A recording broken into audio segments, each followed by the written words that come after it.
Hello everybody, welcome to not dark season, it's anima season. I'm not going to fall for that one again. Team is it on as last time, but we've got the new Mer instead of duo Byleth, Warp Bubble, best effect in the game, and duo Shamir is our new nuclear option in place of Citrine. I mean, I did really like Citrine's buffs, I'm not going to lie to you, but one, I want to have Fatal Smoke around. Two, paired with Tina, I think this is the unit that, for the time being, covers most of Tina's weaknesses. Hopefully, that is. Especially with the Desperation 4. On the enemy team, Harmonic Dorothea, Arcane Tana, Winter Edelgard plus 10, Arcane Naga plus 1, 4 plus 10, and Plumeria plus 7. The Naga is a big threat because Winter Edelgard still is able to win this matchup with dragon effective damage, and especially with dragon effective damage into Mer as well. Naga has become kind of a double weakness for us, I'm not gonna lie. Mer, obviously, the Warp Bubble would have kept this kind of initiation out, except, as I'm sure you are all well aware by this point, Warp Bubble is not active turn 1. She needs a turn to set it up. They have run away, however, they have fallen for the classic blunder, which is using Winter Edelgard against this team.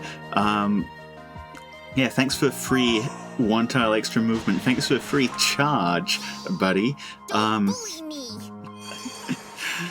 You're going to have to get further out of range than that to actually hit and run this team. So, gave them a little bit of a surprise there. Now, with Winter Edelgard still alive, they could probably have cleaned up a decent amount there, but 2 units lost in the very first match of the season is, I think, enough to scare them off.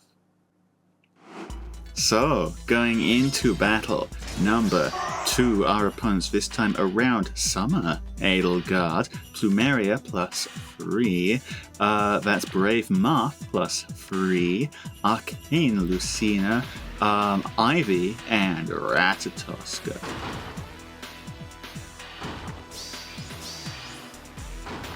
Now, I mean, Winter Edelgard is the better option into Idan, although she doesn't handle things all too well, but Summer Edelgard can't handle it at all, so they have just set up Brave Marth.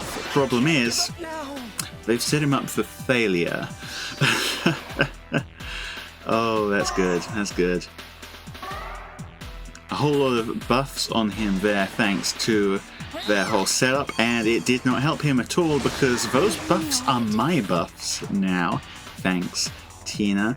And, well, Shamir outspeeds him and massively outdamages him, and he is gone forever. By the way, if you're still here, again, I'm still pushing for 1,000 subs, even closer than last time. 65 people, all we need. Come on, I'm sure you can find 65 guys. It's like 5 guys, but 60 more.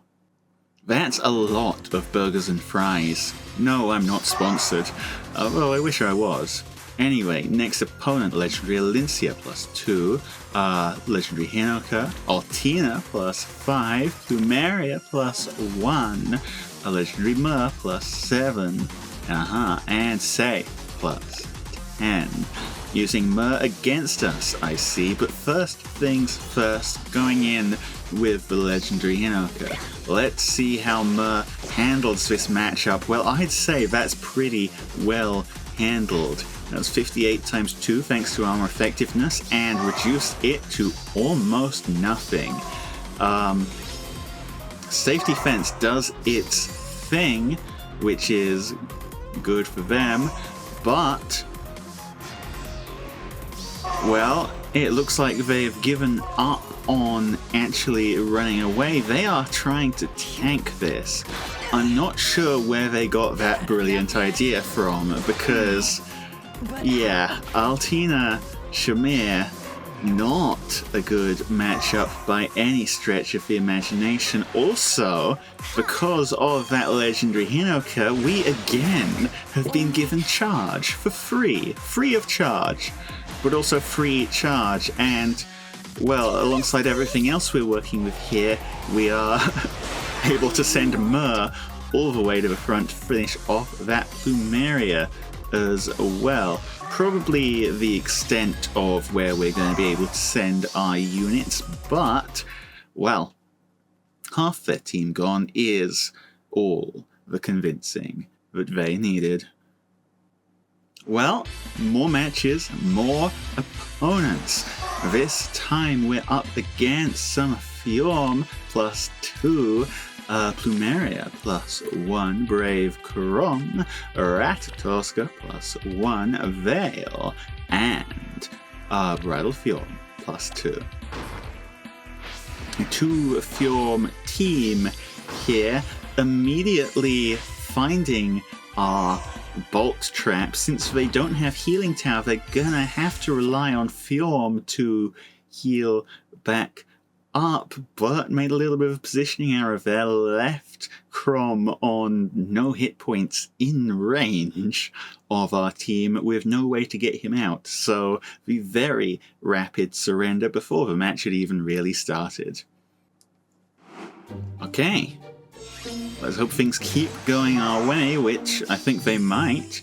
You never know. Up against Plumeria +1, Legendary Corin, Ratatoska, Legendary Lyn, Legendary Veronica, and Brave Edelgard +3. Not a save build. Ratatoska going in.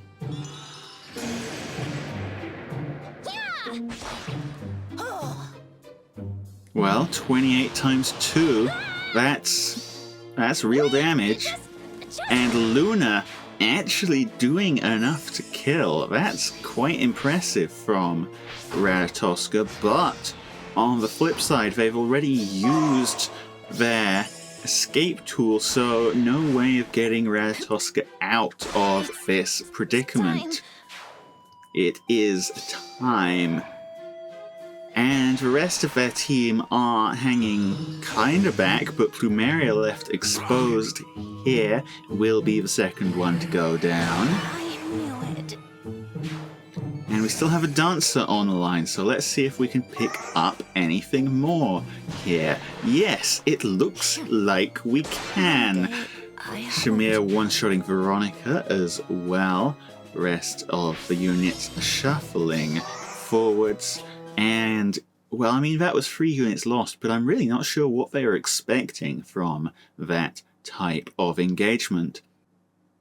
Honestly, only losing half their team was pretty good as far as outcomes go. Next up, Altina +10, Yunaka, Winter Yunaka, Plumeria +1, Duo Sanaki, Hortensia, and Ashera +5. Now, the Papaya is pretty strong, no doubt about it. And by breaking that building specifically, they have also managed to uncover the secret spot where you only tank Tina. That being said, it is Yunaka attacking into Myr. Some decent damage, going to be eating the beacon. 46 almost kills, but Yunaka's damage reduction pretty good. And love that special line, by the way. Kanto kicks in, able to run away, sending in Sanaki next. After that beating from Yunaka, Myr not going to survive this one. The question now, where do they go from here? Well, it looks like the plan is they're leaving, with the exception of Altina, who's gonna be the one to try and take Tina, who is similar to Altina but minus the ol. However, it looks like the ul was just weighing her down because that is Altina dealt with, and the canto that we probably stole, and the dance mean Hinoka at risk as well.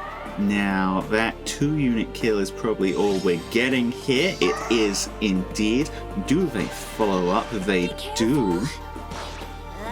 Sanaki going into Tina here. A reasonable move. However, not sure it's the correct one. The units they really need to get out of the way here are, okay, Katria, who they just managed to kill here. Presumably. Yeah, numbers do work. And okay, Shamir, if they are able to deal with Shamir with the iceberg. So now Sanaki's ninja power is online. Extra action, activate. Who do they go for next? Understandably, Freya. Now, the damage here says that this doesn't kill, but does reality match that? Yep. So, yeah, they're in trouble, because that just charged Gale Force for us. Thank you very much for the free Gale Force, which we would not otherwise have had. Freya able to deal with Duo Sanaki, Freya able to deal with Plumeria, and we'll have to see, did they get him below half hit points? I can't remember. No, it looks like they didn't. Otherwise, Mirabilis would have been whooping in there as well, but sadly not the case. Nonetheless, still able to force out the surrender. Well, okay, who's next? We're dealing here with Young Elliewood, Naga plus 10, Heather, okay, Shannan plus 10, Plumeria plus 3, and Ashera plus 10. Now, first thing I've got to say is that bringing Young Elliewood to fight a Tina team, certainly a choice, because, yeah, you've pretty much guaranteed that Shannan here is the one getting all the buffs. Please forgive me. And now you're trying to tank with him, which, to be fair, even without his buffs, he seems pretty well equipped for stopping Tina, apparently. And when it comes to Katria, yep, handles that just fine. Vital Astra goes off as well.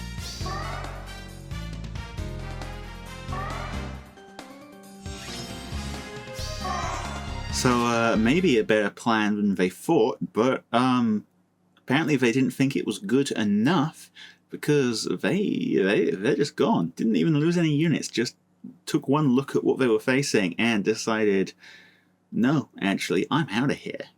Well, I mean, I don't blame them, but I still would have liked to see a bit more action. But, you know, we'll get our fill of action because there are plenty more matches. Here is Vale plus 2, Altina plus 5, Plumeria plus 3, New Year's Nerthuz plus 1, Garrick plus 1, and Attuned Peony. It is attuned, right? They've buffed up everything pretty hard, and it looks like Nerthuz is the unit they're looking at using here. Potentially, yeah, going to bump her in again, buff her up with Peony, and just going straight on in there, up to the defense tile. Well, I mean, I don't know if they're going to stay on the defense tile, but attacking into Idun. No longer alone. And, well, those buffs are no joke. And Nerthuz's damage reflection means that Idun getting a taste of her own medicine there. Now, Nerthuz on a defense tile. What will she get up to? Well, Don't bully me. I'm gonna be honest. Quite a lot, actually. To begin with, they've done some remarkable buff management here. You see how Nerthuz still has all her buffs still on her? Somehow they managed to put more buffs on Garrick, meaning that Nerthuz still has all the buffs she actually needs to stay alive, including that all-important dodge skill.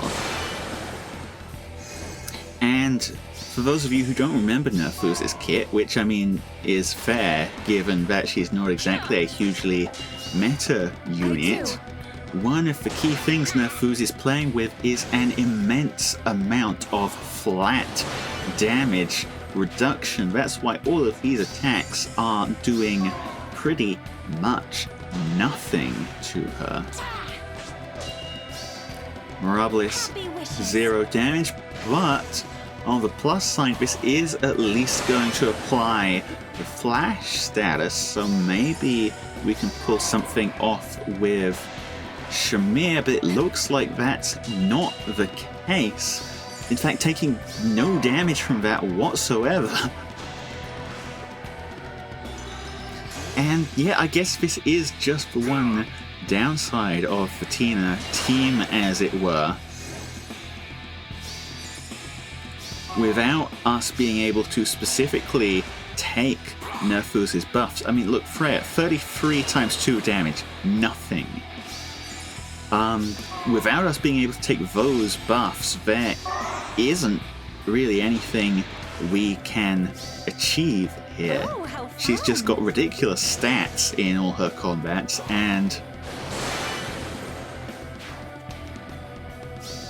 alongside not being able to pierce for damage reduction, I mean, we got close, but we weren't actually able to proc Deadeye. You know, I kind of wish I had a second Emblem Marth effect, honestly, because putting an Emblem Marth on Shamir would guarantee that Deadeye. But, well, either way, we kind of missed our chance, and from here on out, it's all Nerthuz's game.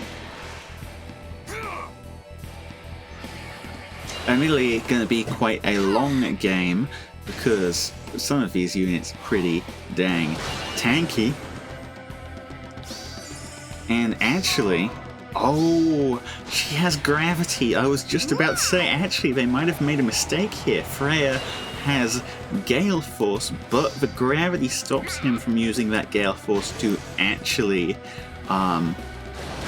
go some evil place to do evil things. Unfortunate.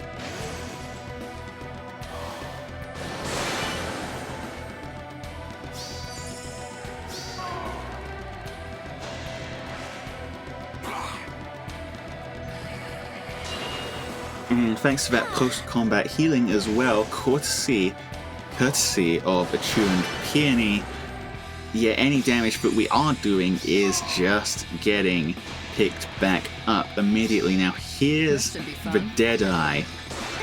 And again, you can see pretty good damage, but with that flat damage reduction kicking in, that Deadeye was doing a lot less than it should have. This unit is ridiculous when she's buffed up like this.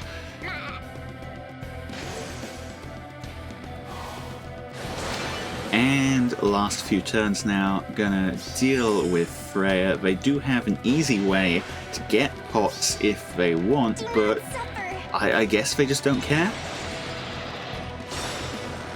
I guess they just don't care. No pots taken. But we're good showing of how, if you're smart with how you allocate buffs, Tina teams don't have to be nearly as scary as they are for most people, which is pretty dang scary. Okay, well, in any case, I think we can squeeze a few more matches out here. Next up, we're up against Duo Byleth +1, Plumeria +4, Ratatoska +5, Veil +5. Duo Lyon +1, and Renew Mer. Duo Byleth, actually one of the units I was specifically thinking about when putting Duo Shamir on this team, especially Duo Shamir with the Desperation. That being said, looks like they're trying to pull off some sort of Lyon strategy here. Makes sense. After all, shut down one of our units with his whole shutting down one of our units thing. Trap did rule him out for a turn, but that just means Bolt Tower going to set him up for the actual kill.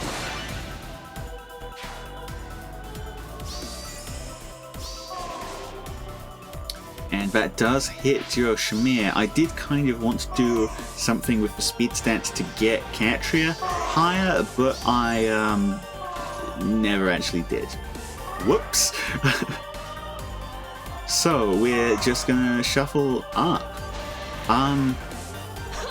You know, it just struck me, they don't have a near save. Not the way I expected to be stealing a kill there, but I guess it works, because that forces out the surrender. Yeah, those are 2 fast savers. 2 fast savers, no near saves. Nearly fooled me. I thought they had it right up until that happened. And our final opponent here, Plumeria +3, Say +8, Legendary Alear +4, Juno, okay, Gatekeeper +7, and Naga +10. Juno's something to be a little scared of. They have brought the best unit in the game, Gatekeeper, to support her. Yeah, no, I'm not particularly worried here. Legendary Alear may be the scariest unit of the bunch, but partnered with Gatekeeper, maybe not as scary as she would otherwise be. Legendary Alear's main scary point, as it were, is the piercing of damage reduction on specials for both herself and her support partner. But ideally you want the support partner to be someone who will actually benefit from that. Nonetheless, going to take care of our near save, going to take care of our Katria. I don't think they have a way out, but they can at least pull Plumeria out of the danger zone. That being said, have we stolen dragon effective damage? Too strong. I think we stole dragon effective damage. Naga actually backfiring for once. And Shamir, again with the Deadeye, going to handle Gatekeeper as well to get us through that very quickly. They do still have units left. Can any of these units actually do anything? It looks like the answer is no. So that rounds out the season. A bunch of very satisfying matches there. Ignore what happened with Nerthuz. That was just very smart play. Nothing you can do about people who actually know how to play the video game. In any case, great season. Tina doing her job as expected, really punishing people for the buffs that they did not expect me to steal. I wonder how long this is going to keep working for. Thanks everyone for showing up. Your comments, your likes, your subscriptions are always greatly appreciated, especially because they help the dang algorithm do its job of showing my videos to the world. Anyway, I'll see you all next time. Penrust out.